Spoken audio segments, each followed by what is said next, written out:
welcome to Champions Corner with your hosts, Zack and my wonderful co-host, Luke Conway. Luke, welcome to Champions Corner. Hello, thank you for having me. Well, I should say thank you for having me, as you are the most recent of our Raffle League winners. Congratulations to you. Thank you. I really wanted to take a victory lap by going back down to the losers bracket. Well, it really isn't fair of you to always win all of your games when you think that's a good about point. it. And we didn't have a tie this year between us to sort of bump you up into the winner bracket like you did for me last year. That's true. If only, but you know what? I make up for all the losses by putting in effort for the league, and that's what it's all about. And really, that is, when we think about it, I think what really sets people apart is the effort for the league that's been put in this year. Wouldn't you say? I'd have to agree with that, Zack. It's between just engagement overall and outputting products and, just creating value. That's something developing content. Content. That's the word I think I've been missing. Yeah, the value add here for us has been really incredible this season. It was kind of crazy to, decide to do this podcast about, some Champions Corner. Yes. So that was a fun little twisteroo that we got to do, I think. So yeah. I mean, especially when our commissioners have disappeared. Jermichael finally got them. It seems like in the off season, and they announced their big announcement at the beginning of the season, and that's when he got him. It's a real shame, really sad for the league. I say, I was always nervous about them, but if Jermichael wins. So yeah, he really knows what he's up to. But not to fear, league mates, because we are here to save the day with the Champions Corner. And let's really get into it here. We've had 14 weeks almost of lack of content on these teams, so we got a lot of ground to cover coming into week 14 matchup that is really make or break for 6 of our 12 teams this season. That's right. There's a lot of it's kind of one of those seasons where everybody is just right around the same record, despite everybody's kind of more recent win-loss streaks that some may be experiencing. But it's truly I think this feels like one of the closer years that we've had. Oh, for sure. I mean, I don't remember any other years where our lowest ranked team had 5 wins and was only 2 wins out of playoffs. That is a really tough to watch. Usually we have a few teams that have have been out of playoff contention and basically not able to do anything for a while, and maybe 4 or 5 games outside of the playoff bracket. But this year I think everybody can sort of see just over the hill, the promised land that was the playoffs, but unfortunately not everybody will be able to get there. That's right. So this last weekend we have a lot of important matchups, so could be the perfect time to dive in. Absolutely. So let's take a look at our 2 8-5 teams facing off against each other. The Deer Frenchers, which is a great name, versus the Source of Error, a historically wonderful name that has been around the league for almost 8 years now, it seems like, with Sean here. Sean, an absolute powerhouse this year, and the Deer Frenchers, we'll see. I don't know. It's all about the confidence you have in your own team. But this will be a big matchup, kind of going for the higher seeds right now. Sean has been kind of leading the power rankings on a pretty frequent basis. With good reason. Yeah, he's been number 1 for, I feel like, as long as I can remember. And he certainly doesn't show signs of stopping, but Sean has also been, come victim to the, every now and then hits a bit of a flop at times. So I think at this point, it's just the question is if Sean's team will kind of hit a speed bump or if he'll be able to continue through with the playoffs. I mean, what what it really comes down to is Sean is, 140 points higher than the next highest team in points for this year, which is James, who's looking on the outside in at the playoff bracket right now.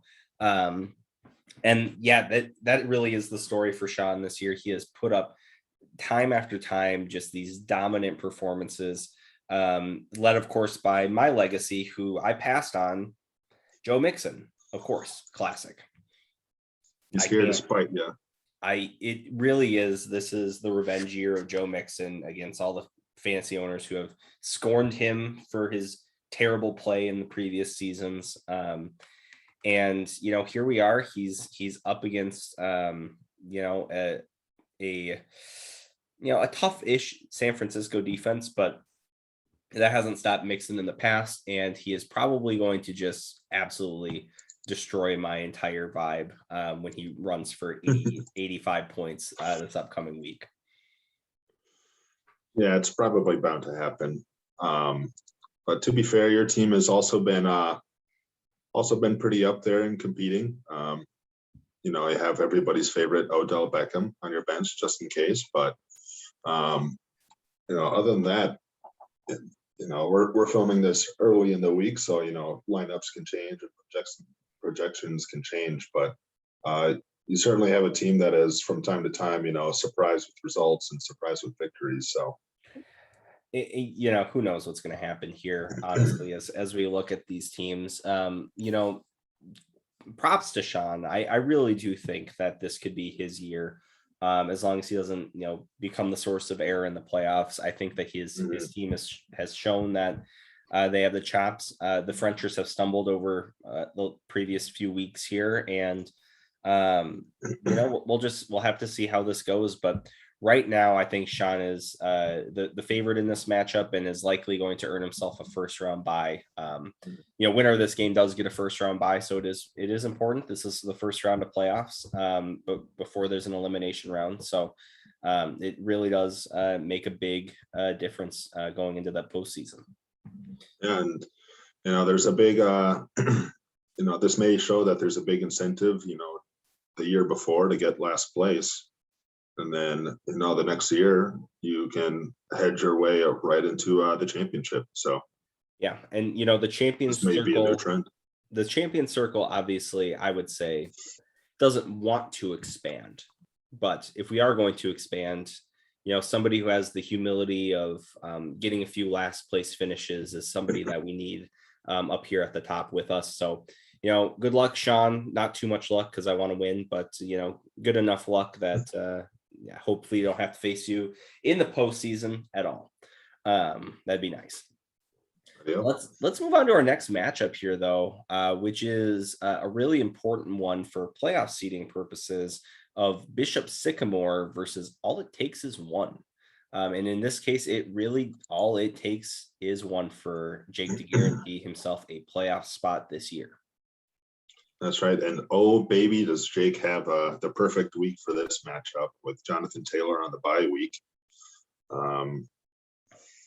That really takes a little bit of the wind out of size sales. And, Adam Thielen potentially out.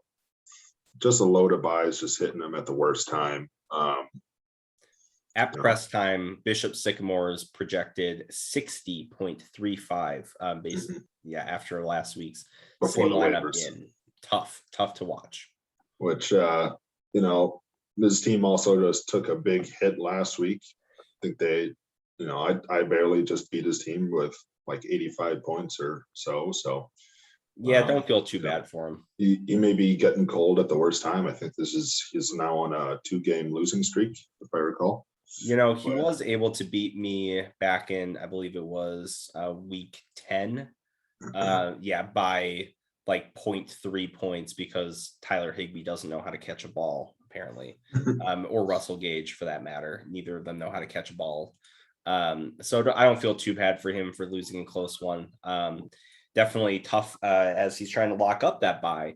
But it should be an interesting matchup here. Meanwhile, all it takes is one is rolling with a lot of guys who are back from bye, but have had some injury problems, like Kareem Hunt this year, who is back in the lineup. What's your thoughts on Hunt being back in here? I feel like the Browns just in general have been I feel like they're a pretty hit or miss kind of lineup, just having any of their players on your team. Um, I thought from the start it was just an Odell Beckham thing, but maybe it's just the Browns. Granted, Odell is still pretty in rough shape. Yeah. But I don't know. He does have Tyreek Hill, and the Chiefs are getting hot, so it could be just the right time for his players to start hitting their hot streak. His players have some favorable matchups. Got Justin Herbert against the Giants, Devontae Foreman against Jacksonville right now.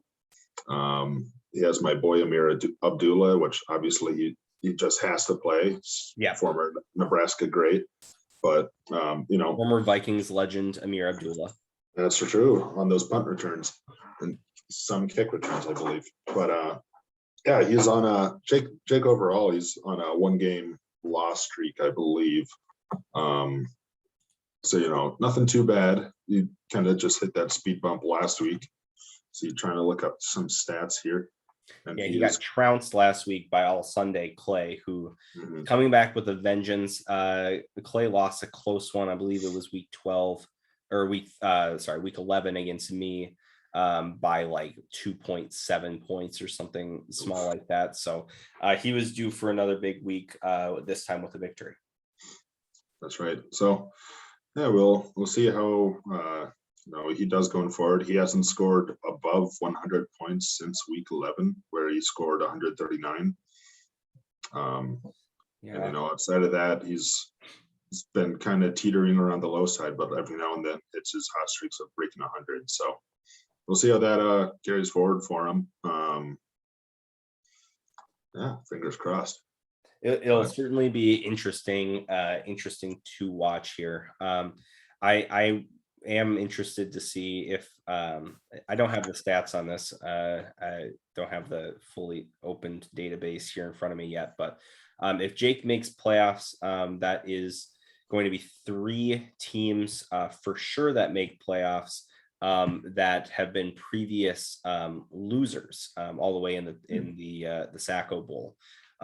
You would of course be the 4th if you're able to somehow sneak in here, but I wonder if that is a new record for number of former Sacco Bowl winners or losers, however you want to look at that, being in the winners bracket. So certainly will be interesting, and good luck to Jake, good luck to Cy. I'm kind of cheering for Cy to fall apart here so I can get a bye even if I lose to Sean, but we'll see how it goes. Next up is the Astronaut versus Dunch Crunch, which is, of course, Andrew versus David. Andrew somehow doing okay in standings despite only drafting Austin Eckler and then nobody else this draft. Meanwhile, Dunch Crunch is looking for their first ever win against Andrew. Yes, David has never won a fantasy football matchup against Andrew. But this week, if he is able to get the win on a week where not many players are available for Andrew, it looks like. Well, wait, no, he just has everybody on his bench like a bozo. Funny guy. Will certainly be interesting to see if David is able to sneak out the win here in a game that could potentially make Andrew miss the playoffs with a miss. Which we all know Andrew loves to miss the playoffs. It just adds a lot of character into their podcast. So I'm looking forward to seeing how that turns out. But yeah, overall, Andrew's team has been, has been kind of also one of those. He goes on a low streak, hot streak, low streak, hot streak. Going 2 loss, 3 wins, 3 loss, and then about 4 wins, and then just hit a loss last week. Overall, each of his wins are against pretty formidable opponents. But his most recent loss here against the Chrome Domes, that's a killer. It's kind of one of those you don't expect, especially with given the production we've seen out of the Chrome Domes recently. Yeah, the Chrome Domes made good use of the trade that Matt and I made back in, oh gosh, I don't even remember how long ago it was, but it was right after Clyde got hurt. And both of us made pretty good use out of it, I think, of me trading away Javante for Michael Carter and Clyde Edwards-Helaire. I think that overall, both of us have really benefited, and Matt Zabel especially benefited this week with Javante being the highest scoring running back on the week, I believe, with 26.8 points. You know, a lot of people have been saying this season, like, oh man, as soon as Melvin Gordon isn't there, Javante's the guy. And he wasn't there, and he ran out there and kind of steamrolled as a running back out there. Yeah, he wouldn't trade him back to me, which I was very, very upset about. pretty selfish of him. It's a bit unfortunate. I mean, he's not making playoffs. He doesn't need that guy, but I could use him. Rude. He should care more about his players and want them to go out and get the ring with a team that has a chance. But that's true. Matt Zabel's just a little bit rude like that. But back to Andrew here.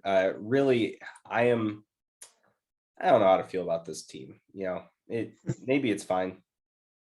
Maybe it's not. I have no idea. He's got a lot of players on here that should be good.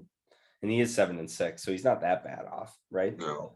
It's just one of those. I think it doesn't help when he tosses everybody on the bench before waivers, and so you never know what to think about him. But we'll see if David is able to pull up out of his losing streak. He's currently on a 3-game losing streak.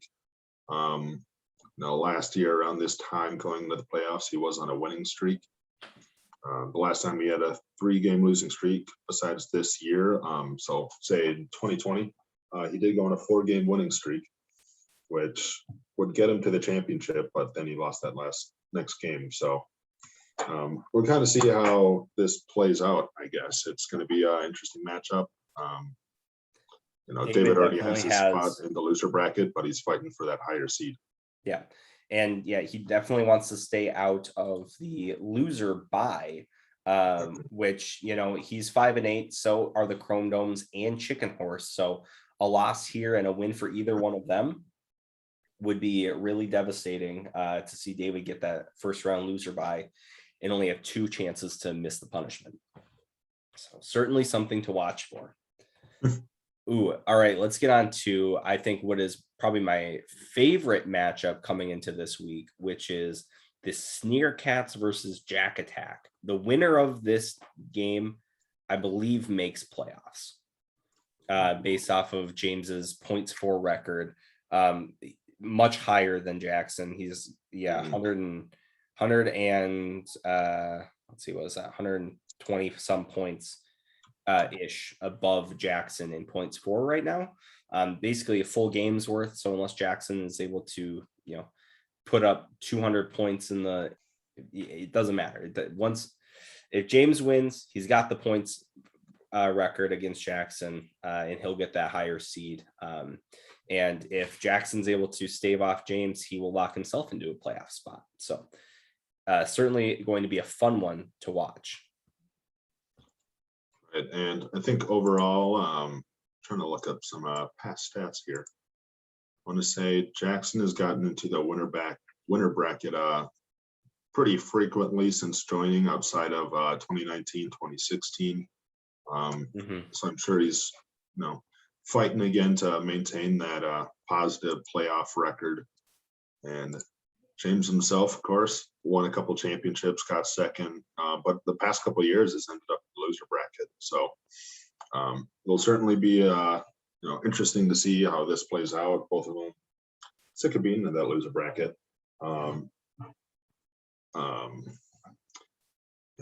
Overall head-to-head matchups not positive on where they're at yet. I think that this is really fun, and I want to highlight one player on James's team that everybody's talking about, but just we haven't had as much content in this league, so I want to make sure it gets flagged here. Scordero Patterson here, Scordero Catterson. I forgot about the rebrand that James did that got all his players into the Sneercats brand. Has just been absolutely electric for this team. And I think, honestly, without Scordero here, James would have had a much tougher time and would probably be down in those 5-8 ranges with the rest of those guys. Right. Good for him. I'll have to agree. That's a lucky pickup. I don't know. It's one of those that makes a world of difference. And given how slow of a start he had this season, this is exactly the retribution he needed. Whereas Jackson right now, I believe he's on where are we? Let's see, Jackson on a 1-game losing streak, whereas James is on a 4-game winning streak at the moment. So again, I believe James had that beginning of the season where he only had a couple wins, kind of struggling, but Cat Daryl Cordis, and that's the one. That's his new name. That's the guy. Really did make that difference. Overall, this will be that huge, like you said, huge game to watch to see who moves forward, who creates history, and who becomes a loser again. He gets that come fight me. It's really interesting, James's standings right now, being at 6-7, second highest points for in the league at 1434, but also third lowest points against. So I'm really confused by those stats. I have the lowest points against, if anybody was wondering. Once again, very lucky. 2 seasons in a row where I've been extremely lucky in that sense. So thanks, everybody. I really appreciate you. That's super swell. But yeah, certainly interesting. Jackson, on the other hand, has the second lowest points against, but much fewer points for, as we already mentioned. So both of them have about a 5-point difference in the points against race right now. It's certainly interesting to watch. I think the biggest thing for James this week is, will he be able to survive without his folk hero, Nick Folk, as his kicker? Will be interesting to watch. And then Jackson has Russell Gage in his lineup. Disgusting. I can't believe that. Terrible. Who knows though? We'll see. All right, now we're down into some more spoiler territory here, which is the Chrome Domes versus All Sunday Clay. Clay needs this win. If he gets a win, he's fairly likely to make playoffs, I believe. He is, he's 5th in points for right now. So a win is likely to cement himself into that playoff bracket. But as we saw with the Chrome Domes, they are certainly not to be counted out now that Kyler Murray is back in the lineup. That's right. Clay went through the tough, Christian McCaffrey. He's back. No, he's not. No, he's back. No, he's not. So, feel bad for that guy. It's that's what you get for ever taking a top 5 running back, right? Yes. It's just pain and suffering. So he's working with that, but having Kyler Murray back does help a lot. I believe to at least kind of break through to that championship side, though. Let's see, is he in front of? By chance, is he in front of Jake in points for? Yes, he is ahead of Jake in points for. So Clay's at 1371.9. The next high 7-6 team is 1316.06 with Jackson, then 1315.46 for Jake. Gotcha. And then you're next in the hunt at 1232. Yeah, I don't think I'm in the hunt, but we'll get to that later. You're in the hunt, technically. Maybe. But yeah, I think with Jackson there, Jackson being up there, if Jackson can get a loss against James, that'll really help Clay's odds, just because that creates a lot more 7-7 teams for him to be competitive. Yep. Absolutely. You got to rely on other people. So Clay doesn't necessarily control his own destiny. He has to get a win, and he needs all these other 7-7 teams to lose for him to have a shot here. Because as of right now, only 3 teams have locked. So he needs Andrew, Jackson, or Jake to lose. But if for instance Jackson loses, James takes that spot. So if Clay needs to also get that win in there as well, and hope that another team loses as well out of those. So cheering against the astronaut, and all it takes is one. Clay's got to be a big Dunch Crunch guy and Bishop Sycamore guy this week. And Clay has hit the ups and downs again. I feel like everybody has had it, but he's had much more of the every now and then he'll break 110 points or so, but then also you'll have those weeks where he's stuck between 70 and 90. So getting the extra points for will make a huge difference for him. But all depends how things line up. Players playing to their best as we're reaching kind of the end of the regular season for the players. So we'll have to watch this for sure. Who do you think is going to get the dub here versus in this matchup? Well, in this matchup, I personally would have to lean towards Clay. They have had just kind of more points for all season. The team's kind of stronger. But Chrome Domes did have a win last week. They broke their 4-game losing streak with the first time breaking 100 points. Otherwise, Chrome Dome hasn't really gone above 86 points in those last 4 weeks where they were getting losses. And that was like you said, there is Kyler Murray back, so that'll help a lot. And potentially also Kamara back. Oh, that's true. Well, I don't know. It's gonna be interesting for sure. I don't think that Clay has this locked up at all yet. So it'll be fun to watch. As we get into it here. All right, finally, in the hunt, but as you said, kind of not really. Our last matchup here. This is more for pride than anything at this point. It's the Leakington football team versus Chicken Horse. Which Bryce has had a tough go of it.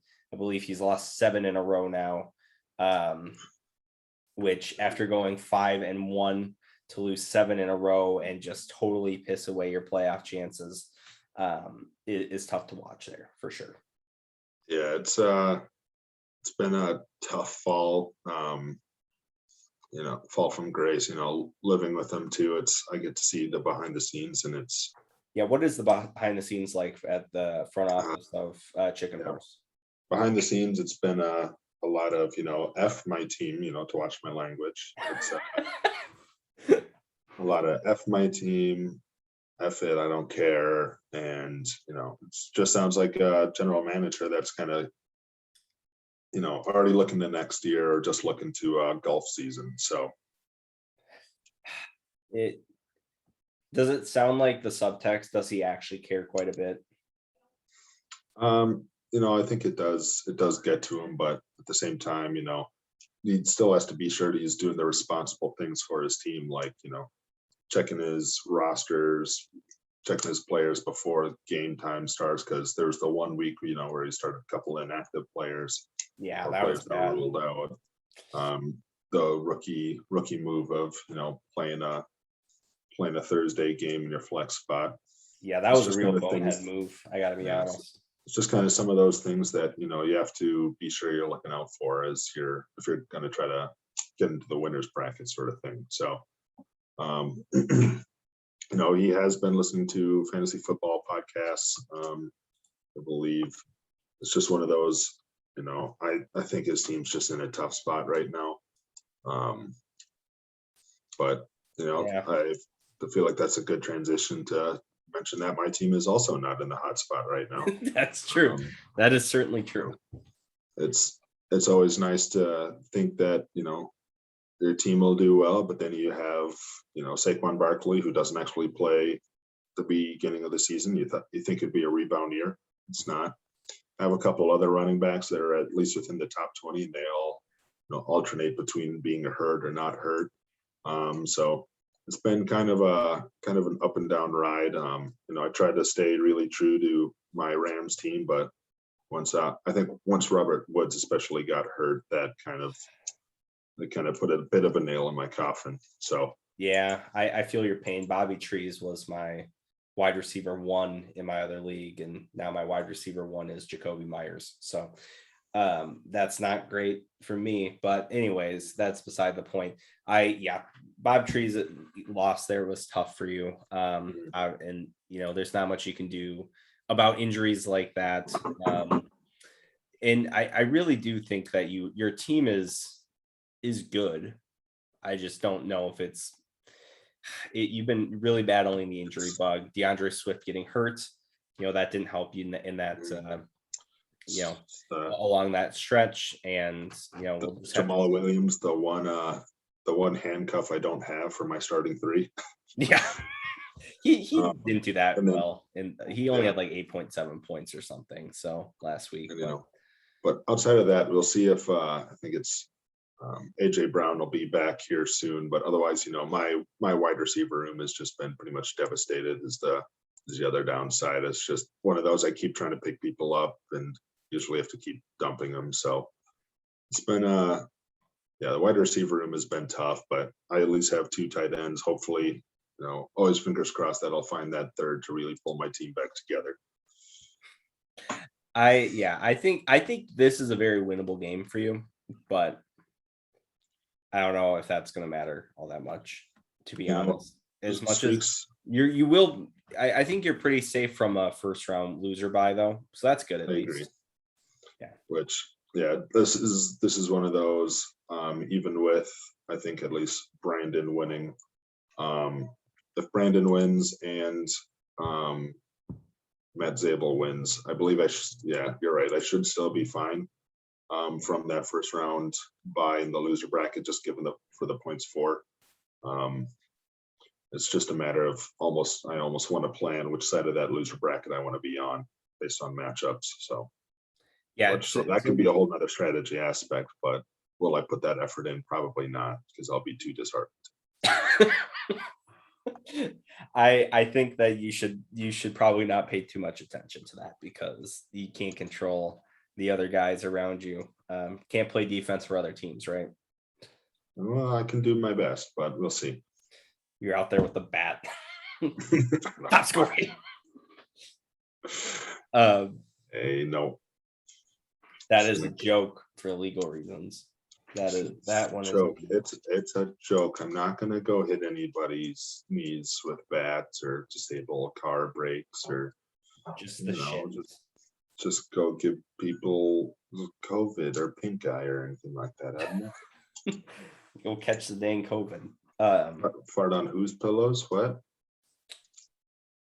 Anyway, that's normal conversation. Matt Breida is in the starting lineup for Brandon still somehow. So that's not great. So it's really crazy how one player just disintegrated this chicken horse team to basically nothing with Derrick Henry leaving. So tough to see, but also we need people in the loser bracket too. So Bryce is a mainstay there, and he will go to his third loser bracket in as many years as he has been in the league. So tough. And I think this is 8th season for you, and you'll be there. This is your 5th trip if you probably something like that. So, unless a miracle happens, 5th trip to the loser bracket. But you do have a championship under your belt now, so hopefully that's true.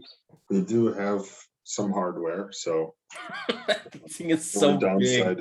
It's so big. Did you get your name on it yet? Nope, not yet. That's embarrassing for you. I contacted a trophy person. No good. It's like, is there something you can do? And they're like, yep. And then nothing. End the conversation. That's good. That's really fun. All right. Well, let's hop over to a playoff picture and see the bracket here. So coming into this week, after week 14, where do we think people are going to end up?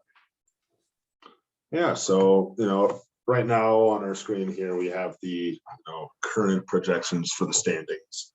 Like we said, a lot of those middle spots are pretty fluid. Anything can happen. A lot of things can change. Like you are currently in the that third The seed third spot, spot, but he yeah. can easily get into one of those bye week spots. So, the season's continually a mystery.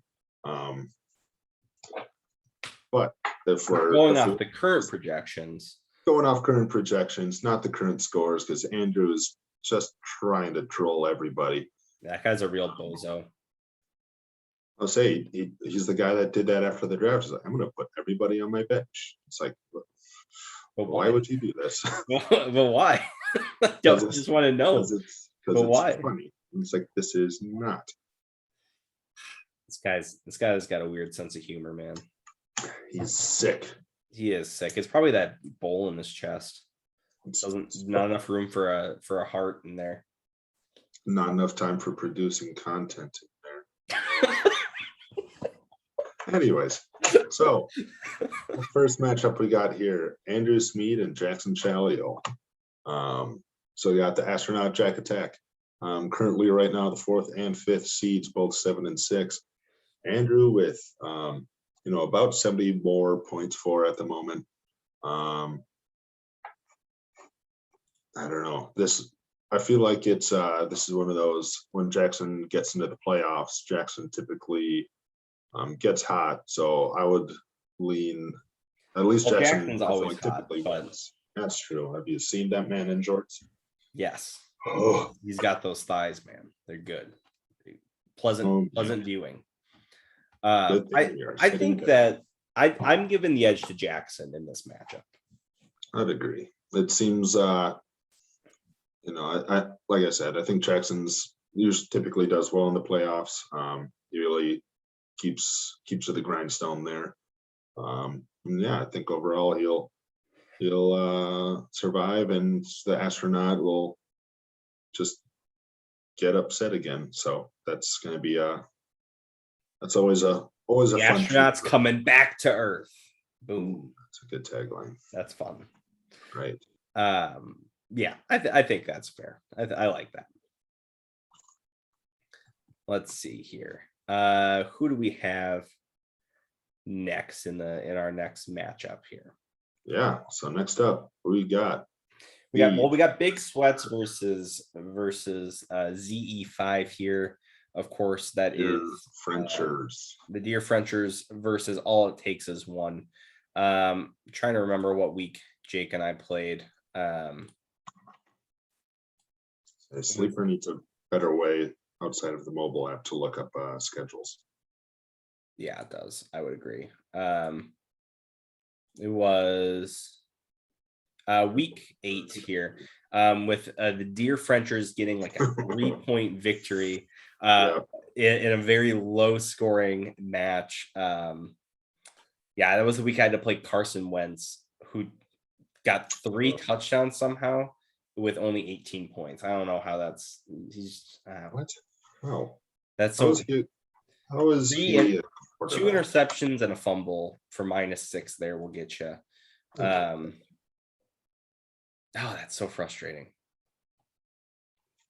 Anyways, but that was a really low scoring week for both of these teams, and ended up barely sneaking out the win.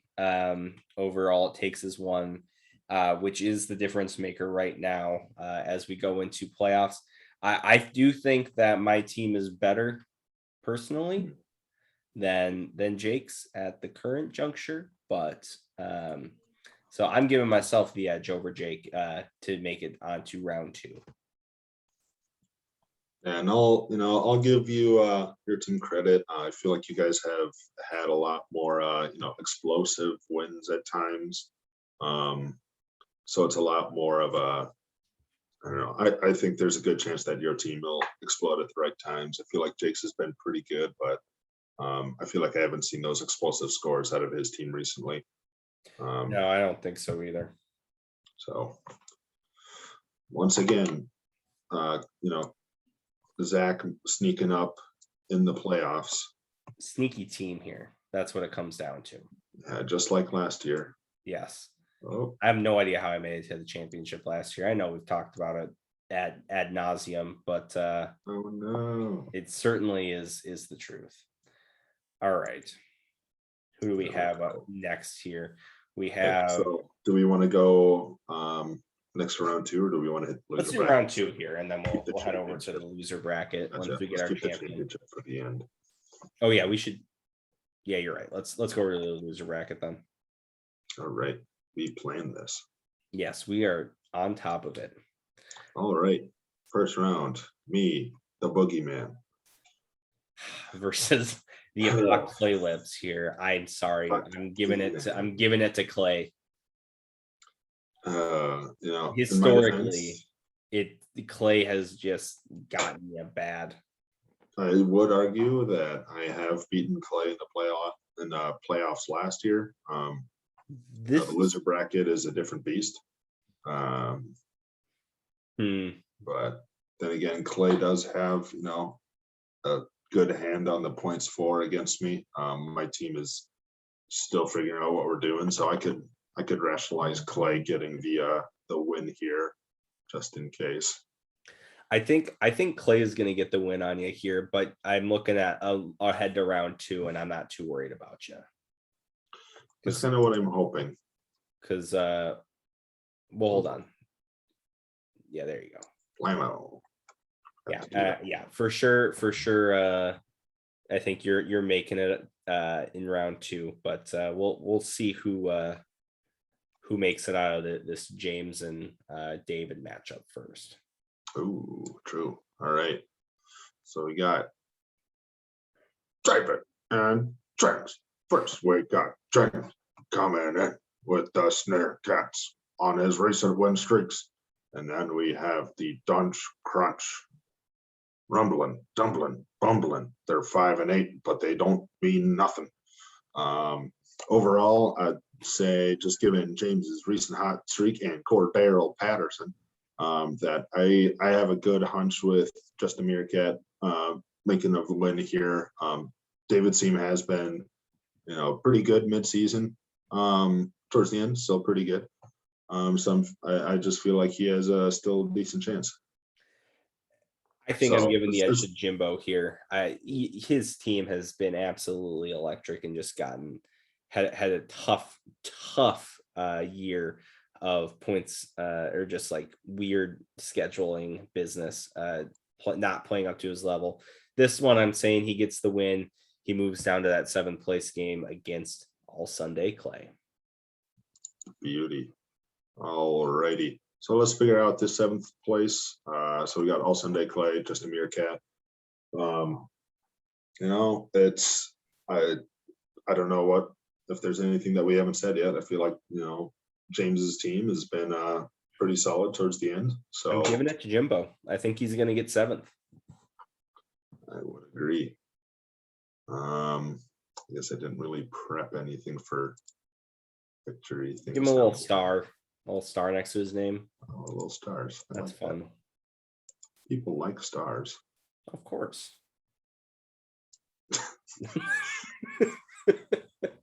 All right. Okay. That's perfect. Oh my God, right. That's wonderful. Back up to the top. All right, back up to the top. Luke's getting the win, and he's bumping Brandon to the last place. I'm feeling good about it. I figure if, you know, the one case I do lose against Brandon in the last week here, I feel like I have retribution available here. I think I mentioned in one of the power rankings before. It's actually, let's see if we can find it here. Yes, sir. So we're gonna go to the Brandon. The only concerning thing here I have about Brandon is, so as I've mentioned before, last time he had like an 8-game losing streak. Yep. Oh no, this computer is slow. You know, then he had his first 2 wins of that season last year. So I mentioned before, first round of playoffs, which is his bye week, that would be one of those victories. And then that next week was his other win. So if history were to repeat itself, it is likely that would be the time for him to get a win. Granted, if we're also still saying history repeats itself, he did get, you know, this 80 points here. So again, it's kind of one of those, how much you want to look at trends, how much you want to look at, horoscopes, and what stones I think you should hold on to, um, that speak to you spiritually. Um, I kind of operate on, the trends a little bit, but I think just given how this season has gone so far, I don't know. So I would agree that I think I have a little bit of an upper hand. I'm giving it to you. Bryson goes to the last place game where he should have been 2 years ago and last year, Truly amazing. with his terrible teams. We'll move you down to that ninth place game. Perfect. Whoa, whoa. All right. This computer is slow if you can't tell. I can tell, actually. Oof, that's okay. Oof. We'll start talking about this next game between Matt Zabel and David. I got to give the edge to David Book here. I think he's just got a better team. And by that point of the season, I think Javonte is going to be back down to mid-range RB3 because Melvin Gordon should most likely be back. And I don't think Kyler is enough to bail him out over the Dunch Crunch onslaught that could come at any given week. No, I'd agree. It's just one of those, I keep expecting there'll be a bit of a resurgence. But also I feel like both of these teams that were kind of, leading towards that loser, that what do we call it? The Sacco. Yeah. I should know. I've won it. Both have had pretty yeah, both have had a pretty tremendous losing streaks this year. And it's just kind of one of those, I feel like teams aren't necessarily scared to play them, Yeah. Also, this is going to be one of those, Brandon, if you hear this, call me out on it in the group chat, because I just want to see if you actually listen to this. Because I'm guessing you won't. But yeah, so then between myself and David Bucky, in terms of our ninth place game, I think David takes it. I'm going to be honest. I think he'll have some momentum coming off his big win over Matt Zabel. You're breaking my heart. I know. See, I beat David earlier this year by 8 points in week 12. Ooh, let me check that out. Let me check out that win. Let me check that out. Yeah, but it was an 88 to 80 point win. Exactly. That was the day Aaron Jones got hurt, wasn't it? Or was it the week after? No, it was the week after. No, I believe that was the week that he got hurt, because he had really low scoring that week. But so did DeAndre Swift. Yeah. And so did Saquon Barkley not do anything. I feel like in terms of, if we're talking team personnel, Aaron Jones, I personally feel like he's still splitting too much time with AJ Dillon. Yeah. Especially if the Packers clinch NFC North. And they're kind of higher up in terms of the seeding already. I kind of feel like they're not going to try to use too many of their resources come, what is this, week 17 or so. So that would be my argument to say that maybe his scoring teams will go down a little bit. I have, a couple Rams players that I think will be putting in work to try to get to a better spot in the playoffs. So yeah, I like that for you. I'm going to give you the dub, although I think it's going to be close. I think it will be, and I can't wait to be wrong. And it's just literally just because David is not here to also argue against me. So it's kind of one of those just personal biases that I think I'm taking advantage of. Moving up to the last place, the Sacco Bowl. It's the Chicken Horse and the Chrome Domes. Currently the last two teams in the league at the moment, just cruise right on by to the Sacco.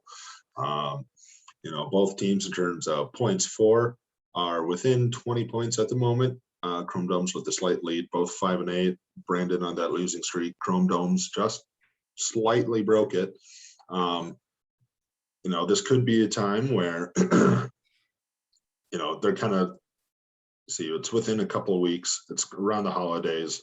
I think a large part of this matchup can be who gets distracted with all their family and holiday things rather than is fully ready to manage their team.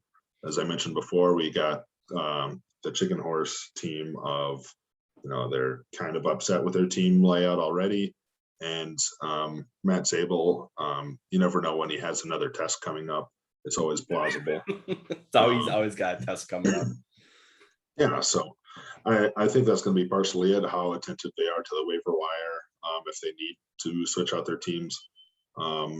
I think the only thing then is knowing how these things just always happen to work. I think there might be a fire in my house. There's a fire in your house.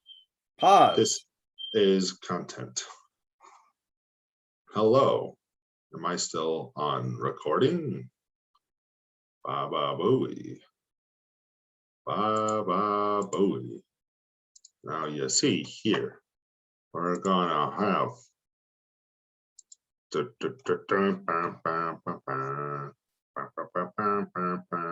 so I have a player here.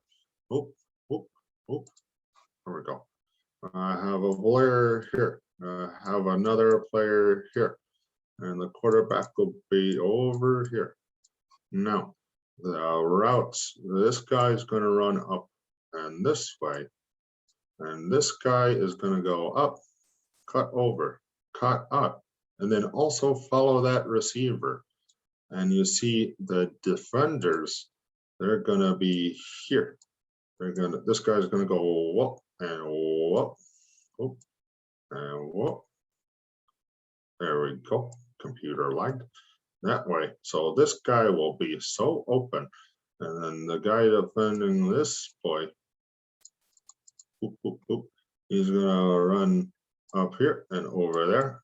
Meaning this guy with the red X he's going to have low space. And the quarterback will go at the slot. Now you see the key here is the defense will not really be there. That's why we only drew 2 defensive positions. So say we have our linemen here. They're gonna be here. They're gonna go run right in. But that's why you have that offensive line. So you go put some people here. This is a great looking play.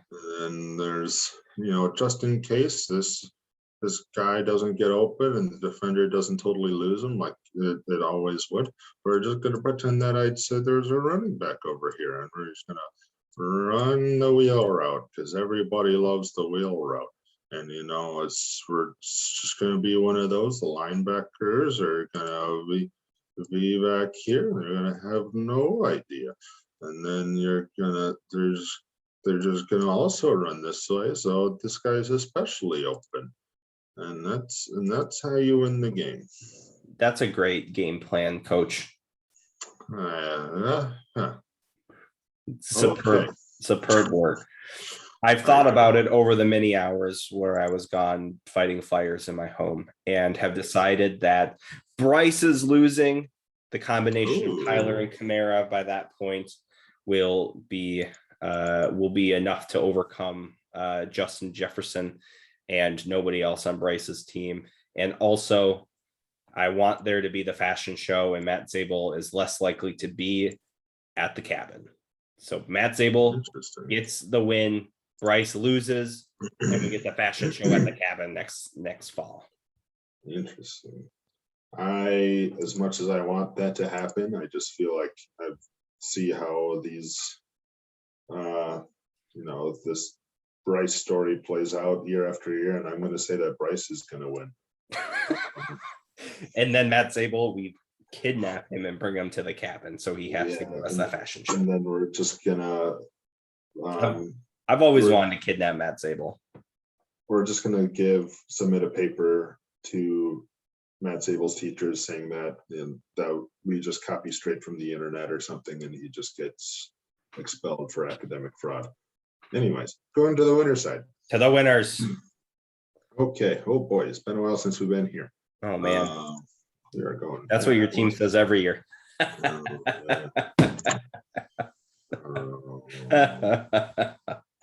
Oh man, that's fun. All right, Jackson and Sean. Sean's making it to the championship. His team is just too good, and Jackson's team is faltering. No question about it. I'm kind of getting that same vibe. I feel like Jackson will have a really strong first round of the playoffs. The second round will be the tough one. Also, I feel like Jackson loses in the second round of the playoffs every year. Yeah, it's pretty. I feel like he's the Packers of our league, where he just happens to lose in that NFC Championship every single year. Yeah, I would agree with that. For sure, it happened last year. Pain. All right. Then we got the size Sunkums and the Zack Garten. And I think that the Bishop Sycamores. I think that the Frenchers got it. Oh. I think the Frenchers are going back to the championship 3 years in a row. Okay. Also, because this is, the Frenchers are playing with a little bit of a chip on the shoulder after losing by like 0.0001 points to Bishop Sycamore earlier this year. They're getting the dub by week 17. The issues are figured out, and we got a big bombastic score again. Whoa, sir, cover up your big bombastics. Personally, I think Sai's team should be doing fairly well. I feel like they did fairly well this season. Sai come to the draft for one of the first times. I think reinvigorated that team, and he did have the Sacco Bowl appearance, and I think it's just destined to be that the two Saccos return to the championship. That actually is a better storyline. Think of the storyline. The storyline is Sai's going to the championship. The Frenchers go to the third place game. Get your week 8 petty fest out of here. We got a storyline. The only sad part about this whole bracket is we have not necessarily changed much from what the rankings are now. Yes, that is an unfortunate. We have not done that at all. We have not been. I think Andrew's the only team that gets upset in this bracket. Yeah. That's fine. That's okay. Oh my That's God. all right. This is the storyline. This is what we want for everything. So, all right. Andrew versus Big Sweats here. I think Big Sweats gets the win. Wait, no, who's the underdog? It doesn't matter. Big Sweats takes the 5th place game by storm. I will agree, because we need something controversial, damn it. And on top of that, I want Andrew to get 6th at best. If I can't be happy, nobody can be happy. All right. Third place, Jackson, Zack. Because we disposed of the storyline, but this was the this is the rematch of last year. You won this very barely. Well, not barely, but your team just happened to blow up that week. And I remember Jackson and I were talking about this game last year in a hot tub, and we were shocked because we were going to plan a lot of content for the championship week. And I ruined it all. And I'm ruining the 3rd place game again. The Frenchers take 3rd place over Jackson's squad. I think Jackson will have Jackson's squad. I think Jackson will have retribution. Again, he does not have Saquon, so he can be a happy man. A shame. So just to be controversial, I will choose Jackson. You just have to choose him because he knows where you live. That's true. You don't know where I live. True. You're right. All right. We're back to the championship matchup. Dun, dun, dun. Last year, Sai sent Sean to the Sacco. This year, Sai sending Sean to a championship win. And Sean completes the 0 to hero journey and gets the championship dub over Bishop Sycamore. Of course, I have to be controversial here.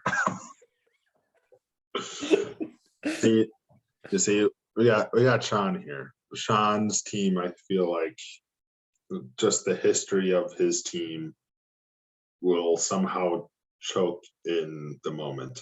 And this may be that moment.